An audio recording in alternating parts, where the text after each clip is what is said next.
Okay so students, in the last class हम लोगों ने कॉमन नॉमेनक्लेचर की थोड़ी सी चीजें देखी थी और मैंने कहा था टेंशन ना लो, कॉमन नॉमेनक्लेचर जो थोड़ा बहुत बिगड़ गए थे सेक आइस वाले, आज सारी चीजें क्लियर कर देंगे और आज आपको सारा टॉपिक क्लियर हो जाएगा। क्योंकि इतनी आईयूपीएससी का कॉमन नेमिंग करेंगे। आईयूपीएससी नहीं करा रहा मैं, आईयूपीएससी हो चुकी है, कॉमन नेमिंग सबकी कराता हूँ, ठीक है। बाकी आईयूपीएससी सब 12th में आपको रिपीट मिलेंगे दोबारा से, राइट। यहाँ पर देखिए, यहाँ पर आपको नाम करना है और यहाँ पर आपको क्या दिख रहा है, एक CH ग्रुप आ गया। अगर मैं इसको खोल दूं, देखो यहाँ देखो CH3 CH2 CH ब्रैकेट में Cl फिर CH3 है। अगर मैं इसको ऐसे बना दूं तो कुछ ऐसा हो जाएगा, ये CH, ये CH3 और ये Cl। अब ये वाला जो कार्बन एक हाइड्रोजन से अटैच है वो कौन सा था हमारे पास, सेक। सेकेंडरी हो गया। ये हमारे पास कौन सा कंपाउंड हो जाएगा, सेक का ब्यूटाइल कंपाउंड हो जाएगा। और इसमें जो क्लोरीन जुड़ा हुआ है इसे हम लोग क्या बोलेंगे, क्लोराइड। तो हमारे पास कंपाउंड का नाम क्या आ जाएगा, सेक ब्यूटाइल क्लोराइड। समझ में आ रहा है क्या आएगा बेटा, सेक ब्यूटाइल क्लोराइड। जो बच्चे डायग्राम बना रहे हैं इधर देख लें, तो सेक ब्यूटाइल क्लोराइड हमारे पास सबसे पहला कंपाउंड का नाम आ जाएगा। दूसरा देखेंगे, यहाँ पर देखो कार्बन के पास क्या आ रहा है, देखो इस कार्बन को यहाँ पे खोल के देखूं तो देखो C पे इधर CH2Br ये वाला है और इस C पे 3 CH3 है, ये CH2Br है। याद करो क्या बताया था, एक कार्बन पे अगर चारों तरफ से CC है तो वो नियो ग्रुप है। और नियो में यहाँ पे हमारे पास कितने कार्बन हो गए, 3 4 5। कॉमन की खासियत क्या है, सारे कार्बन का इस्तेमाल करेगा। और ये ब्रोमीन है तो ये नियो पेंटेन होता है, तो नियो पेंटाइड और फिर ब्रोमाइड। तो इसका नाम क्या आ जाएगा, नियो पेंटाइड ब्रोमाइड। मैं लिख नहीं रहा हूँ, सबके नाम बता जाऊंगा तो आप अपने साथ साथ लिखते जाइए, ठीक है। इसका नाम क्या आ जाएगा, नियो पेंटाइड ब्रोमाइड। इस स्ट्रक्चर को देखते हैं। इसमें आप देखिए एक कार्बन के पास 3 CH3 है बेटा, और फिर ये कार्बन हो गए, इसके 3 CH3 हो गए और इस पे ब्रोमीन है, इससे अलग हो गया। ये तो नियो ग्रुप था, यहाँ पे नियो नहीं है। ऐसे को क्या बताया, टर्ट में चारों कार्बन का इस्तेमाल करेंगे तो क्या आ जाएगा, टर्ट ब्यूटाइल। और फिर ब्रोमीन है तो क्या आ जाएगा हमारे पास, ब्रोमाइड। तो इसका नाम क्या आ जाएगा, टर्ट ब्यूटाइल ब्रोमाइड। समझ में आ रहा है। नेक्स्ट कंपाउंड देखिए, ये आपको कुछ याद आ रहा है। मैंने कहा था अगर आपके पास हेलोजन ऐसे कार्बन पे अटैच है जो डायरेक्टली डबल बॉन्ड से अटैच है, उसे हम लोग क्या कहते हैं, विनाइल। तो इसलिए इसका नाम क्या हो जाएगा, विनाइल क्लोराइड। समझ में आया बेटा। अगला देखिए, हेलोजन ऐसे कार्बन से अटैच है जो डायरेक्ट तो नहीं है डबल बॉन्ड, पर ये वाला कार्बन इस कार्बन से अटैच है जो कि डबल बॉन्ड से अटैच है। समझ रहे हो, डायरेक्ट डबल बॉन्ड, यहाँ पे क्लोरीन उस कार्बन से अटैच जो कि डायरेक्टली डबल बॉन्ड पे है, लेकिन यहाँ पे हाइड्रोजन उस कार्बन से अटैच है जो डायरेक्टली अटैच नहीं है। तो इसका नाम क्या हो जाएगा, एलाइल। तो इसका नाम क्या आएगा, एलाइल ब्रोमाइड। हाँ जी बेटा, बेटा विनाइल वाला हमारे पास डायरेक्टली अटैच होता है, बिल्कुल सही चल रहा है, और ये एलाइल था। हाँ जी, हाँ जी, ठीक है। तो जो आपने अगर पीछे कुछ कर रखा था तो ये किताब भी मेरे सामने खुली हुई है कंफर्मेशन के लिए, गलत नहीं, ठीक है। अच्छा यहाँ पर देखिए, हमारे पास ये क्या है, डाइक्लोरोमीथेन बनता है अगर आईयूपीएसी बोलते हैं तो। लेकिन कॉमन नेमिंग से क्या हो जाएगी, मिथाइलिन क्लोराइड। क्या नाम आ जाएगा बेटा इसका, मिथाइलिन क्लोराइड, ठीक है। अब यहाँ पे ऐसी ट्राइक्लोरोमीथेन बन रहा था, लेकिन इसको बोलते हैं क्लोरोफॉर्म। क्या बोलते हैं, CHCl3 को क्लोरोफॉर्म। ऐसी CHBr3 को हम लोग क्या बोलेंगे, ब्रोमोफॉर्म। CHI3 आएगा तो क्या बोलेंगे, आयोडोफॉर्म। मतलब 3 वाला बनेगा क्लोरोफॉर्म। मूवी देखिए वो ओमनी जिसमें आती है, सारे में ओमनी किडनैप करने के लिए आता है, रुमाल में संगा देते हैं और बेहोश हो जाती है, उसे लिटा के चले जाते हैं, तो वो क्लोरोफॉर्म ही संगाते थे, है ना, बेहोशी के लिए काम। पहले इसको जो है एनेस्थीसिया में यूज करते हैं, आजकल नहीं करते हैं। अब तो इवन आपके पास इंजेक्शन दे दिया जाता है, वो इस जोन को क्या करता है, पूरा सुन्न कर देता है और आराम से आपकी आंखों के सामने सर्जरी भी हो सकती है, आराम से चीज पड़ा कर सकते हैं डॉक्टर, राइट। तो ये आपके पास CHBr3, राइट, ये ब्रोमोफॉर्म हो जाएगा। CCl4 कार्बन टेट्राक्लोराइड, 3 के पास 4 कार्बन, एक कार्बन के पास 4 क्लोरीन है, तो आपके पास क्या हो जाएगा, कार्बन टेट्राक्लोराइड। और यहाँ पर अगर आप देखेंगे CH3 CH2F, ये क्या हो जाएगा बेटा, देखो वैसे तो आपका आता 1 फ्लोरोप्रोपेन, लेकिन इसका नाम अगर हमारे पास आता है तो क्या आएगा, N प्रोपाइल फ्लोराइड, क्योंकि हमारे पास ये क्या है, कॉमन नेमिंग है, तो N propyl fluoride will be the इसका फाइनल नेम। अब बेटा कार्बोक्सिलिक एसिड की नेमिंग पे आते हैं, तो HCOOH को कॉमन नेम में क्या बोलेंगे, फॉर्मिक एसिड। जैसे वो मिथेनोइक एसिड था, इसे क्या बोलेंगे, कॉमन नेम में फॉर्मिक एसिड। आईयूपीएससी नहीं करा रहा, ठीक है, सारे कॉमन नेमिंग है। फॉर्मिक एसिड CH3COOH, इसको क्या बोलते हैं बेटा हम लोग, एसिटिक एसिड, इथेनॉइक एसिड है या फिर एसिटिक एसिड, ठीक है। इसे क्या बोलते हैं? प्रोपियोनिक एसिड, ठीक है, प्रोपियोनिक एसिड, सीधे सीधे नाम है प्रोपियोनिक, PROPIONIC, प्रोपियोनिक एसिड। अगला क्या है? Butyric, butyric acid, BUTYRIC, butyric acid. अच्छा, अब देखो बेटा हमारे पास यहाँ पर एक काम आप ध्यान से देखेंगे तो यहाँ पर आप लोगों को एक CH पे 2 CH3 दिख रहे हैं। देखो CH3 के 2, इसका मतलब कौन सा ग्रुप आ गया? ये आइसो ग्रुप। यही बताया था मैंने आपको, एक CH पे 2 CH3 है तो आइसो। देखो सेक में और इसमें कंफ्यूजन नहीं होना चाहिए, ये वाला ग्रुप सेक ग्रुप है क्योंकि ये CH है। एक CH पे 2 CH3 होंगे तभी वो आइसो ग्रुप हो सकता है, अदरवाइज नहीं हो सकता वो, राइट। तो कोई बात नहीं, बस ये से चल जाएगा, सेक ही तो बनाया तो CH चल जाएगा। अभी आगे देखेंगे और चीजें क्लियर होती चली जाएंगी, राइट। जैसे ये भी है, ये भी सेक बन जाएगा, है ना, ये भी सेक बन जाएगा। तो यहाँ पे हमारे पास क्या आएगा? आइसो ग्रुप है, CH3 के 2, यस, और ये ग्रुप हो गया। देखो 1 2 3 4 कार्बन आ गए, 4 कार्बन से ब्यूटायरिक था पर इसमें आइसो ग्रुप भी आ गया, इसलिए इसका नाम क्या हो जाएगा? Iso butyric acid. क्या नाम हो जाएगा बेटा इसका? Iso butyric acid.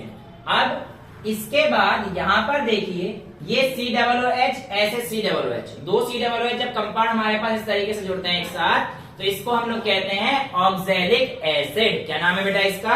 Oxalic acid.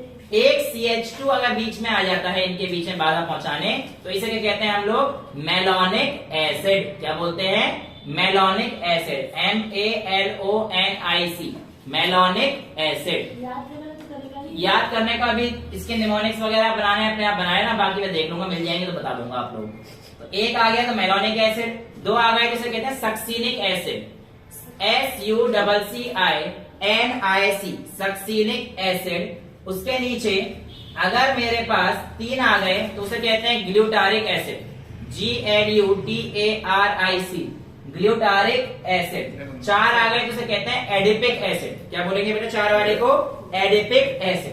तो इस तरीके से आप लोग के कॉमन नेम, जो सिंपल से कॉमन से नेम है, जो आपके किसके हैं? कार्बोक्सिलिक एसिड के, खत्म हो जाते हैं। यही आपके मोस्ट कॉमनली आपको मिलेंगे, तो कॉमन नेम आपके इसके ही रहेंगे। हाँ जी, एडिपिक एसिड 4 वाले का बेटा, glutaric acid, succinic acid, malic acid, oxalic acid, ठीक है।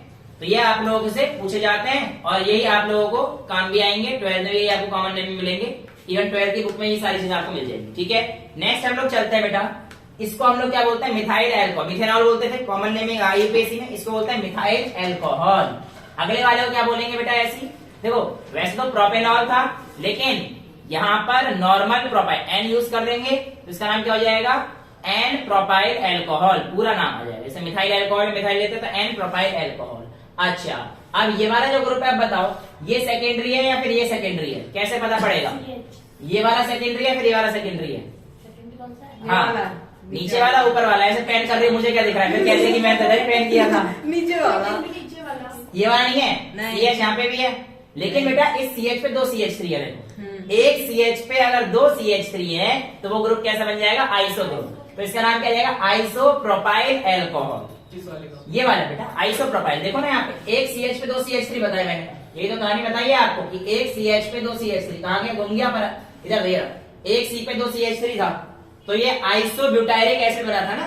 तो ऐसे ही एक CH पे 2 CH3 है, इसलिए हमारे पास ये क्या बन गया? Iso propyl alcohol. अब इसका अगर देखोगे तो यहाँ पे एक CH पे एक CH3 है, एक CH2 है, ये नहीं हो सकता। तो ये आपके पास सेक ब्यूटाइल अल्कोहल है, ठीक है। तो इसमें क्या आ जाएगा? Sec butyl alcohol. क्लियर है? अब यहाँ पर देखिए 1 2 3 4, ये कौन सा अल्कोहल बन जाएगा? Iso butyl. क्यों? क्योंकि यहाँ पे देखो ये सेक ब्यूटाइल अल्कोहल है और ये आइसो ब्यूटाइल अल्कोहल। क्यों? क्योंकि यहाँ पे एक CH पे 2 CH3 ग्रुप आपको दिख रहे हैं। अगला वाला देखो C पे 3 CH3 है और अगर C पे 3 CH3 होते हैं तो हमारे पास क्या बनता है? वो टर्ड। तो इसमें हमारे पास क्या जाएगा? टर्ड ब्यूटाइल अल्कोहल। अच्छा, अब यहाँ पर आप लोग देखिए बेटा, अगर मैं इसका नाम देता तो इथेन 1,2 डायोल देता। भाई 1,2 पे इथेन हो गया, इथेन 1 और 2 पे दोनों अल्कोहल है तो इथेन 1,2 डायोल होता। लेकिन अगर मुझे कॉमन नेमिंग देनी है तो मैं क्या देता हूं इसको? इथाइलिन ग्लाइकॉल, या ग्लाइकॉल नाम भी आप दे सकते हो इसको। ठीक है, इथाइलिन ग्लाइकोल या सिंपल ग्लाइकोल आप इसका नाम दे सकते हैं। ये स्ट्रक्चर बायोमोलिक्यूल्स वाले बच्चों को जाना पहचाना लग रहा होगा। ये स्ट्रक्चर ग्लिसरॉल का हुआ करता है, यहाँ पे 3 कार्बन पे सब पे OH OH जुड़ा रहता है।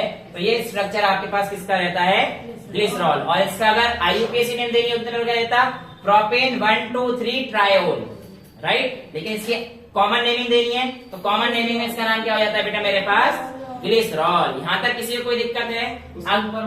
कौन सा वाला बेटा, ये इथाइलिन ग्लाइकोल। हाँ, इथाइलिन ग्लाइकोल, इसका नाम ग्लिसरॉल, GLYCEROL, इसका नाम आता है ग्लिसरॉल। ठीक है, अगला जो हमारे पास ग्रुप है वो कौन सा है, एल्डिहाइड ग्रुप, HCHO ग्रुप दिख रहा है आपको। तो बेटा जो HCHO ग्रुप है उसको हम लोग किस नाम से जानते हैं, फॉर्मेल्डिहाइड। ये क्या हो जाएगा, फॉर्मेल्डिहाइड। जैसे यहाँ पे था फॉर्मिक एसिड था, HCOOH फॉर्मिक एसिड, ऐसे यहाँ पे क्या हो जाएगा, फॉर्मेल्डिहाइड। CH3CHO, हर बार यही आ रहा था, CH, यहाँ पे एसिटिक एसिड आया था, वहां पे क्या आ जाएगा, एसिटल्डिहाइड। अब वहां पे देखो एक CH पे 2 CH3 ग्रुप लग रहे हैं, तो ये कौन सा ग्रुप आपको दिख रहा है यहाँ पे साफ साफ, आइसो ग्रुप। तो इसका नाम होता है आइसोब्यूटाइल एल्डिहाइड। लेकिन इसकी स्पेलिंग ब्यूटाइल नहीं बोलते, इसको बोलते हैं आइसोब्यूटायरल डिहाइड। ठीक है, ब्यूटायर, क्योंकि ब्यूटायरिक एसिड था बेटा, यहाँ पे आपका 4 से ब्यूटायरिक था, ब्यूटाइलिक नहीं, ब्यूटाइनिक नहीं था, ब्यूटायरिक, BUTYRIC, ब्यूटायरिक एसिड था। तो ये चीज आप लोगों को जो है पता रहनी चाहिए। अच्छा, अब दूसरी चीज सीखी जो आज आपको नई चीज सीखनी है। अगर मेरे पास एक तरफ फंक्शनल ग्रुप रहता है और उसके पीछे मैंने नंबरिंग करी थी, तो 1 2 3 से करी थी, ऐसे नंबरिंग करी थी, मतलब 1 इसको करूंगा, जैसे भी मतलब 1 2 3 की नंबरिंग करते हैं। लेकिन आज मैं आप लोगों को कॉमन नंबरिंग की नंबरिंग करना सिखाता हूं। जिस कार्बन पे फंक्शनल ग्रुप अटैच है वो तो हमारे को लेना ही है। तो ये वाला कार्बन में इसके साथ देखो कौन सा कार्बन अटैच है, ये वाला कार्बन अटैच है, इससे जो कार्बन अटैच होगा बेटा उसका नाम आएगा अल्फा। कौन सा कार्बन आएगा, अल्फा। ये आ गया आपके पास अल्फा कार्बन, उसके साथ वाला बीटा कार्बन, फिर गामा कार्बन, फिर डेल्टा कार्बन, ऐसे चलते चले जाते हैं। और एक ग्रीक अल्फाबेट होते हैं, अल्फा बीटा गामा, इसी के बेस पे हम लोग इनकी नेमिंग भी कर देते हैं। वही ABC, एप्सिलॉन, फाइ, जो भी है बहुत सारे आते हैं बेटा। अभी इतने तो मेरे को भी याद नहीं है, ABCDE, फिर एक लास्ट कार्बन को ओमेगा कार्बन बोलते हैं, लास्ट का आता है ओमेगा, W, ओमेगा जो आता है ना फ्रीक्वेंसी वाला ओमेगा, तो वो ओमेगा कार्बन होता है। ठीक है, तो alpha beta gamma delta epsilon, इतना तो पता है, बाकी देख लेंगे। ठीक है, सीख लेना ग्रीक वाली ABCD, कितने काम आते हैं बस। अच्छा, यहाँ पर देखिए आपको गामा पे क्या लिख रहा है, CH3। गामा पे अगर आपका CH3 लग रहा है और CHO भी लग रहा है तो इसका कंपाउंड हो जाएगा अल्फा मिथाइल साइक्लोहेक्सेनल डिहाइड। अल्फा मिथाइल, हाँ sorry, alpha beta gamma, gamma methyl cyclohexane aldehyde या फिर साइक्लोहेक्सेन कार्बल्डिहाइड। कार्बल्डिहाइड बताया था ना आपको एल्डिहाइड नाम लिखते हैं, तो इसका नाम क्या हो जाएगा, गामा मिथाइल साइक्लोहेक्सेन कार्बल्डिहाइड। तो ये इसका छोटा सा थोड़ा सा टप्पू सा नाम बना देते हैं, और तो कोई दिक्कत नहीं है। ठीक है, अब इसके बाद अगला कंपाउंड देखेंगे तो वो भी आपको दिख रहा होगा यहाँ पर। यहाँ पर आपको क्या दिख रहा है, अल्फा ग्रुप पे आपके पास मिथॉक्सी है। देखो यहाँ पर ध्यान से CHO के साथ OCH3 है, लेकिन OCH3 इस ग्रुप पे, तो अल्फा पे मिथॉक्सी और 3 कार्बन से क्या बनेगा, प्रोपेन।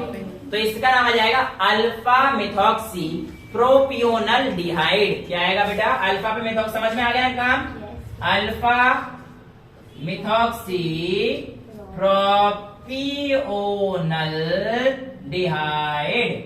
अब जिन बच्चों को पेंटेनल साफ साफ दिखाई दे रहा है, पेंटेनल का नाम हमारे पास थोड़ा सा अजीब हो जाता है, इसको हम लोग कहते हैं वेलर एल्डिहाइड। क्या बोलते हैं, वेलर एल्डिहाइड। तो पेंटेनल का जो कॉमन नाम आता है वो आता है वेलर डिहाइड या वेलर एल्डिहाइड। तुम्हें जो बोलना है बोल लेना, मुझे उस बात से कोई दिक्कत नहीं है।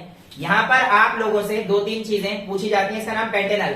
अगर देखो प्रोप टू इनल, ये तो हमारे पास क्या था, IUPAC नेम था, प्रोप टू इनल आपको दिख रहा है, लेकिन इसका नाम होता है एक्रोलीन। क्या बनता है बेटा इसका नाम? Acrolein, ACROLEIN।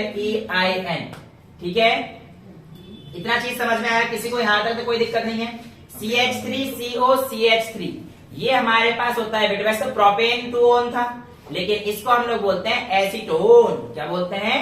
एसीटोन। ये वाला जो कंपाउंड है कीटोन ग्रुप का है, इस ग्रुप को क्या बोलते हैं?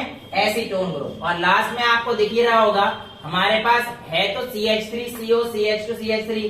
तो अगर जैसे नंबरिंग शुरू होगा 1 2 3 4 5, पेंटेन 2-ओन इसका सिंपल सा नाम आना चाहिए था, लेकिन इसको हम लोग लिखेंगे मिथाइल एन प्रोपाइल कीटोन, या मिथाइल एन प्रोपाइल कीटोन। ठीक है, तो ये चीज आप लोगों से पूछी जाती है। क्या था लास्ट वाला? Methyl n propyl ketone. ये एक्चुअल में C डबल बॉन्ड को वो नहीं कर रहा। देखो ये कहना चाह रहा है इस तरफ इस C के डबल बॉन्ड O पे जो है ये आपके पास ऐसे है, तो ये मिथाइल और एन प्रोपाइल कीटोन ग्रुप। ठीक है, तो ये चीज आप लोगों से 2-3 चीजें मतलब इसकी कॉमन नेमिंग के बारे में पूछ लेते हैं। इतना नोट करो, फिर मैं आपको बेंजीन की कुछ इंट्रोडक्शन पढ़ कर आया था, उसके बाद एंड कर देंगे। काफी टाइम बचा हुआ है आज की क्लास में, तो इसको नोट कर लेते हैं। नोट तो कर लिया होगा, आगे चलते हैं, इसको ड्रॉप करते हैं फिर आगे चलते हैं। ठीक है, ओके बेटा। After ending with common nomenclature खत्म कर चुके हैं, IUPAC भी हो चुकी है ना। अब मैं आपको कुछ बेंजीन के कंपाउंड्स कराऊंगा। ठीक है, बेंजीन की जो नेमिंग है जैसे जैसे आती जाएंगी, 11th क्लास में भी बहुत सारी हैं अच्छी खासी हैं। इसके बाद हम लोग 12th में बहुत सारी देखेंगे, तो बहुत ज्यादा टाइम वेस्ट इस चीज पे नहीं करेंगे। इसके बाद हम लोग जो अगली क्लास आएगी उसमें डिफरेंट टाइप्स ऑफ नेमिंग और है, बाईसाइक्लो, स्पायरो, RS, 3-O-एरिथ्रो और EZ, ये सारी नेमिंग अगली क्लास में खत्म कर लेंगे। फिर उसके बाद हम लोग अपने चैप्टर पे आ जाएंगे। यहाँ चैप्टर शुरू होगा। ठीक है, IUPAC हो जाएगा, खत्म हो जाएगी। 1 या 2 क्लास की और लगेगी, मैक्सिमम 2 मान लो, या 1। वरना अगर ऐसे पढ़ाने लगा फिर तो मतलब बहुत लंबी IUPAC खींच सकती है। राइट, अभी देखते हैं अभी कंपाउंड नहीं करा। देखो बेंजीन आपको पता है C6H6 कंपाउंड रहता है, और बेंजीन हमारे पास बचपन में देखा था, छोटा सा होता था बेंजीन का स्ट्रक्चर मतलब। तो यहाँ पर अगर हम लोग देखते हैं कि ये आपके पास 6 कार्बन की रिंग, और यहाँ पे सब जगह हाइड्रोजन सेट करोगे तो हमारे पास क्या आएगा? C6H6 आएगा। ठीक है, कि देखो ये कार्बन के पास 2 इधर से 3 हाइड्रोजन, इस कार्बन के पास 3 हाइड्रोजन, एक हाइड्रोजन चाहिए सबको। ठीक है, तो ये जो C6H6 आता है, तो बेटा इसको हम लोग क्या कहते हैं? बेंजीन। क्या कहते हैं? बेंजीन।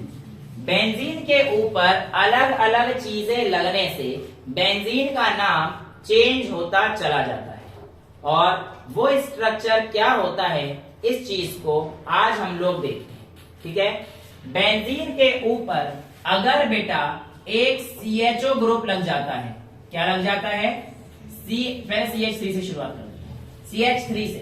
तो बेंजीन के ऊपर CH3 के स्ट्रक्चर का मतलब होता है टॉलुइन। क्या बोलते हैं इसे? टॉलुइन। ठीक है, तो बेंजीन के ऊपर जो आपके पास स्ट्रक्चर आ गया, इसका नाम आ जाएगा CH3 आने पर टॉलुइन। वही बेंजीन है, बस CH3 लगा के उसको क्या बोल देंगे? टॉलुइन। ठीक है, अब आपके पास जिस तरीके से मैंने आपको अल्फा बीटा गामा बताए थे कि पोजीशन देनी पड़ती है, इसकी भी पोजीशन दे सकते हो। देखो अगर मैं आपसे कहता हूं यहां पर कोई भी ब्रोमीन लगा हुआ है, तो ये क्लोरीन के रेस्पेक्ट में फर्स्ट पोजीशन पर है, क्लोरीन के रेस्पेक्ट में फर्स्ट पोजीशन पर है। तो ये वाला जो पोजीशन है CH3 के रेस्पेक्ट में, ये वाला, इस वाले कार्बन को हम लोग बोलते हैं O से मतलब होता है ऑर्थो। तो ये वाला जो कार्बन का पॉइंट होता है, कौन सा पॉइंट है हमारे पास? ऑर्थो। तो अगर ब्रोमीन यहाँ पे लगा हुआ है तो इसका नाम क्या हो जाएगा? Ortho bromo toluene. समझ में आ गया? ऑर्थो पे ब्रोमो फिर टॉलुइन, तो इसका नाम क्या हो जाएगा? Ortho bromo toluene. अगर यही चीज हमारे पास यहां पर आ जाती, और अगर मेरे पास यहां पर ग्रुप आ जाता है OH, कौन सा आ जाता है? OH। बेंजीन के ऊपर OH अगर लग जाता है तो बेटा इस ग्रुप का नाम बन जाता है फिनॉल। क्या नाम बन जाता है? फिनॉल। हाँ बता रहा हूँ बेटा, वही बताना चाह रहा हूँ, टेंशन ना लो, टेंशन जाएगा पेंशन लेने। अब ये हमारे पास Br है, अगर CH3 के रेस्पेक्ट में यहाँ पे लग रहा है तो ऐसे OH के रेस्पेक्ट में यहाँ पे लगता तो ये भी ऑर्थो हो जाता, लेकिन अब मुझे यहाँ पर नहीं लगाना है। ठीक है, तो यहाँ पर हमारे पास ये पोजीशन अगर इधर आ जाती है और इधर मैं लगा देता हूं यहाँ पर। ठीक है, तो ये वाली जो पोजीशन होती है बेटा, इस पोजीशन का नाम आता है मेटा। क्या नाम आता है? मेटा। तो तो ये आ गया मेटा। तो ये क्या जाएगा, मेटा पे क्या है क्लोरीन, तो मेटा क्लोरो और OH से फिनॉल था, तो मेटा क्लोरोफिनॉल बन जाएगा। यानी कि बेंजीन के ऊपर सिर्फ OH है तो फिनॉल आएगा, और अगर इस पोजीशन पे क्लोरीन आ जाएगा तो हमारे पास बन जाएगा मेटा क्लोरोफिनॉल। समझ में आ गया। अगला अगर मैं देखता हूं कि आप लोगों के पास अगर बेंजीन के ऊपर सिंपल सा अगर आपके पास आ जाए CHO, क्या आ जाए CHO, ठीक है, तो इस स्ट्रक्चर का नाम आ जाता है बेटा आपके पास बेंजल्डिहाइड। क्या आ जाएगा, बेंजल्डिहाइड। अब ये जो बेंजल्डिहाइड है, अगर मैं इसके इस पोजीशन पर यहां पर फ्लोरीन लगा देता हूं तो इसका नाम क्या हो जाएगा बेटा, ये ऑर्थो हो गया। ये नॉर्मल तो आपके पास ये दिख रहा होगा फ्लोरोबेंजल्डिहाइड, लेकिन इसकी पोजीशन भी आपको बतानी पड़ेगी बेटा। तो यहाँ पे जिस तरीके से देखो, नॉर्मल केस में टॉलुइन होता है, ये लगाते ही ऑर्थो पोजीशन पे ब्रोमो अटैच, तो आपको पोजीशन देनी पड़ेगी। नॉर्मल केस में हटाएगा तो यहाँ पे क्या नाम आएगा इसका, फिनॉल, और ये लग जाएगा तो क्लोरो, तो ये मेटा क्लोरोफिनॉल हो जाएगा। अब मैं यहाँ पे लगा रहा हूँ, ये वाली जो पोजीशन है, इस पोजीशन को हम लोग बोलते हैं पैरा, तो इसका नाम क्या हो जाएगा, पैरा फ्लोरोबेंजल्डिहाइड। तो यहाँ पर आप लोगों के बेंजीन के तीनों जो पॉसिबिलिटीज थी वो कवर अप हो चुकी हैं। अब बच्चे का सवाल आ रहा होगा मन में, सर यहाँ पे आएगा तो क्या नाम आएगा। हाँ शाबाश बेटा, आया था ना सवाल, मेरे को पता था क्योंकि मेरे में भी आता था, मेरे में भी खुजली थी। लेकिन बेटा ये जैसे यहाँ पे वैसे तो यहाँ पर है, समझ में आ रहा है, जैसा नाम यहाँ पे वैसे काम यहाँ पर, तो चाहे ये लगा ले इधर या इधर लगा ले, बात तो एक ही हुई, तो वो मेटा ही हो जाएगा। कौन सा वाला बेटा, CHO चाहे नीचे आए तो फिर हमें पोजीशन देखनी पड़ती है, CHO नीचे और ऊपर, एक ही बात है बेटा। हाँ बिल्कुल सेम नहीं होगा क्योंकि वो पैरा पोजीशन पे है। CHO नीचे कर दोगे क्योंकि आपको प्रायोरिटी तो बेंजल्डिहाइड ग्रुप को देनी है ना, प्रायोरिटी नहीं भूलनी, जो सीखते आ रहे हैं उसे नहीं भूलना बेटा, जो हम सीखते आ रहे हैं उसे नहीं भूलना, प्रायोरिटी तो हमें कैसे देनी है, फंक्शनल ग्रुप को। तो ये आपके पास क्या आता है, बेंजल्डिहाइड ग्रुप आया, तो आ जाएगा पैरा फ्लोरोबेंजल्डिहाइड, ठीक है। अगर आपके पास यही ग्रुप सिंपल सा COOH लगवा लेता है अपने ऊपर, तो ऐसे कंपाउंड को हम लोग बोलते हैं बेंजोइक एसिड। ये क्या बन जाएगा बेटे हमारे पास, बेंजोइक एसिड। समझ में आ रहा है, यहां तो कोई दिक्कत नहीं है। अब यहां पर अगर मैं आप लोगों को एक और स्ट्रक्चर बना दूं जो कॉमनली यूज करेंगे हम लोग 11th में, NH2 ग्रुप।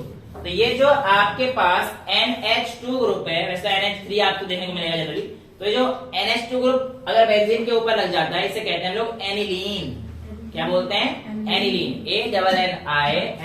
ANNILINE। ये आप लोगों से पूछे जाने वाले कंपाउंड हैं। हालांकि अभी हम लोग क्रिसॉल, कैटेकॉल, रेजोसिनॉल, बेंजोक्विनोन और भी सैलिसाइलिक एसिड, सैलिसाइल्डिहाइड, सारी चीजें हम लोग यूज करेंगे जैसे चैप्टर में यूज करते हैं, क्योंकि अभी बहुत ज्यादा हो जाएगा हमारे लिए। लेकिन ये हाँ आराम से लेंगे, कोई दिक्कत नहीं है।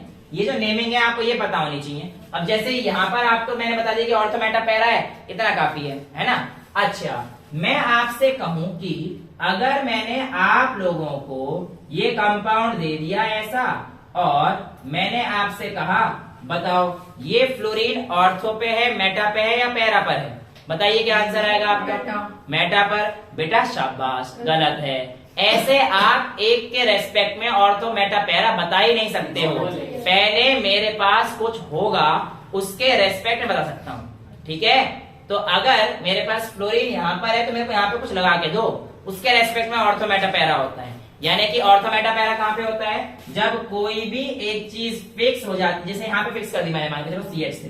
अब अगर मैंने CH3 यहाँ पर फिक्स कर दिया है बेटा, तो इसका ऑर्थो ये हो जाएगा, ये जरूरी नहीं है कि हर बार ऑर्थो ही, इसके बराबर वाला ऑर्थो, तो ये वाली पोजीशन इसके रेस्पेक्ट में ऑर्थो हो जाएगी, ये वाली पोजीशन इसकी मेटा हो जाएगी, और ये सामने वाली पोजीशन इसकी क्या हो जाएगी, पैरा हो जाएगी। सिमिलरली ये वाली इसके लिए क्या बनेगी, ऑर्थो, और ये वाली इसके लिए क्या बनेगी बेटा, मेटा।